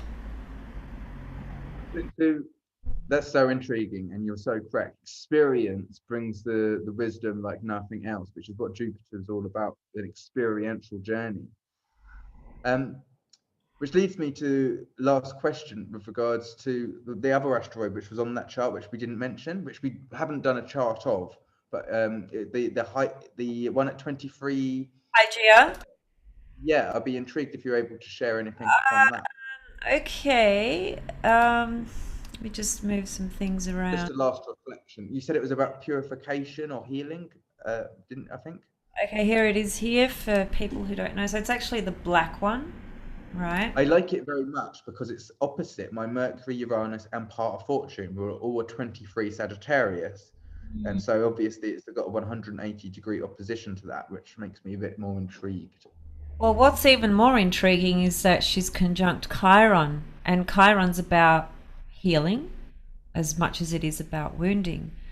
Now, Hygeia is the daughter of Asclepios, okay, who is the father of medicine, and healing. She's the daughter of him. Hygeia is a Greek word which means health. Iyia is how you say it. Hygeia is Iyia, which is a Greek word. So she's very prominent with matters around health and hygiene and healing. And here Wow, you... there's so interesting. I'll tell you this, like I've had a massive deal with my thyroid being blown, and that's Uranus. And so working on my immune system due to having such a poor diet for so long is a massive part of my continual healing journey. Yeah, okay. Okay. But I it's also psychology as well, and philosophy in that ninth house, isn't it? And how that can bring a lot of a bit healing for me, you could say, on my journey of changing my perspective, or being able to deploy what experiential knowledge I have as a teacher, as a guru, that can really help my self-esteem, my self-worth. It can help me have the finances to take care of my health and then demonstrate how I can fix that. I'm just seeing that. yes. Yes, Hygeia in the ninth would be um it could be teaching people, about health and healing, for instance, because of the journey you've been through as well, right? And certainly, It's so laughable now because I still feel quite ignorant towards health, because really growing up it wasn't the thing I wanted to put my attention on anyway. Learning about the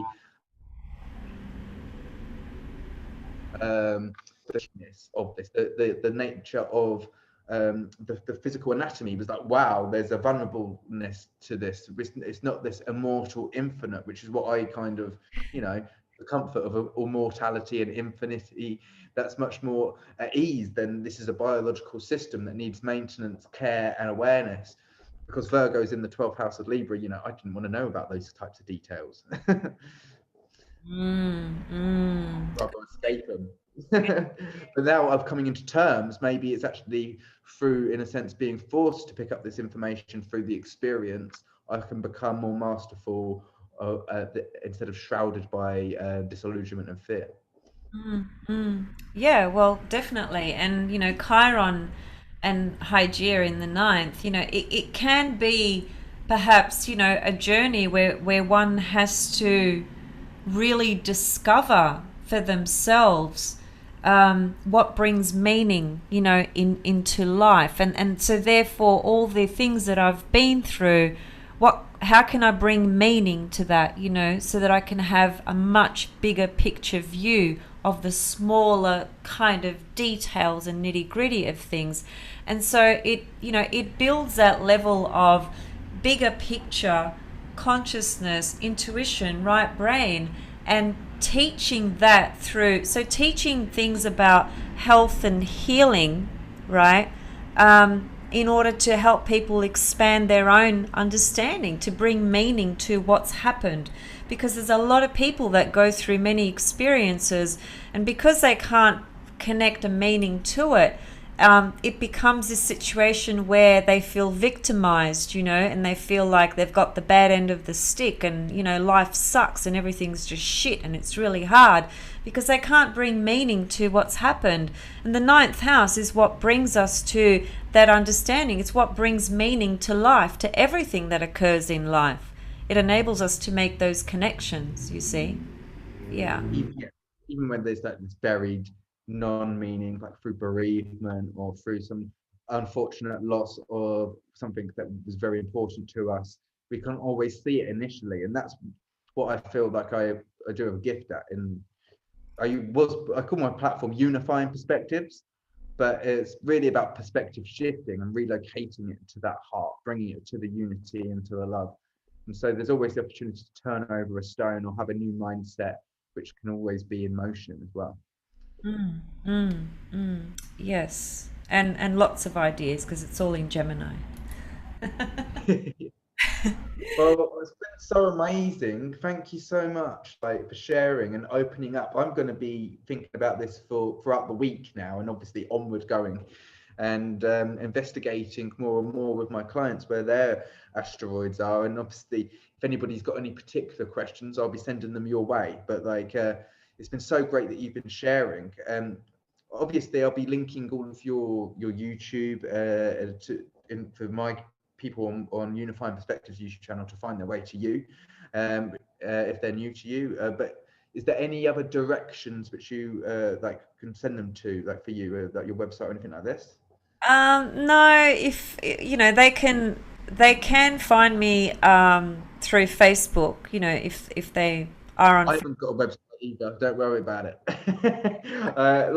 But at the moment, I think that email is the most reliable thing because it's direct, and that's where people can find you. Is it? Absolutely, and that's the way I run things at the moment, and it certainly hasn't been an issue. So anybody can, as long as, I mean, maybe if you can just put my email address, next to the YouTube channel name or whatever, that's more than enough for people to find me if they wish, and I'll do the same on when I upload, this video, and hi everybody, and you're all looking at it. I'll have Philip's details there as well, because people are drawn to different people. There'll be people watching on my channel that may feel some spark connection with you, and that's fantastic. That's what we're here to do. We're here to inspire and connect, in whatever way that comes through.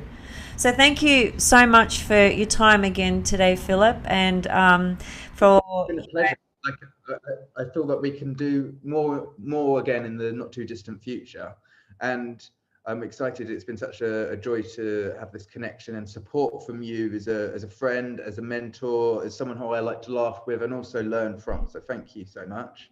Awesome. Also, I like to say to the people watching, like, invoking this great, powerful, like, subtle, if you want to call it, feminine energy within ourselves.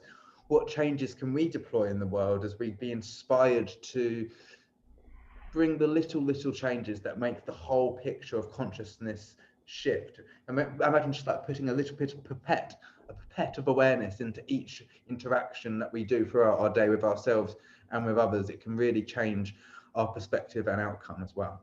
Absolutely. Yeah, absolutely. Yeah. No, it's all good. I always say at the end of my videos as well that, you know, whilst it might be hard to believe or accept or understand, everything is divinely 100% on track. You know, it really is. And that people might argue, well, are you blind? Can't you see what's happening? I've had people say that to me. And my response to that is, yes, I'm completely 100% aware of what is going on. But is that reality a part of my reality in terms of what I'm absorbing and breathing and living and circulating in my mind 24/7? No, it's not. What am I occupying my energy with and my time with? With wisdom, learning, studying, knowledge, engaging, connecting, music, dancing, exercise, nature, playing with my beautiful little darling Coco cat. You know, I'm very aware of what's going on in the world, but do I need to walk around and become a victim and be a source of misery because there is so much misery out there? No. Is that going to help anybody or myself? Of course not. You know, so it's up to all of us what we choose to invest in. And I think that's a good place to leave it. Well, thank you for investing in this conversation. Really feel your energy and your wisdom, and it's really been great to connect. And everybody, thank you for investing in yourselves by, being open to receive this connection. Yeah, if they've sat all the way through, I thank you if you've sat all the way through, or even if you sat for the first half hour. You know, thanks to everyone. Yeah, both on Philip's side and on my side. And much love and blessings to all of you, and to you, Philip. And Philip, I will actually speak to you very soon outside of this session anyway. Okay, so much love. Cheerio. Bye.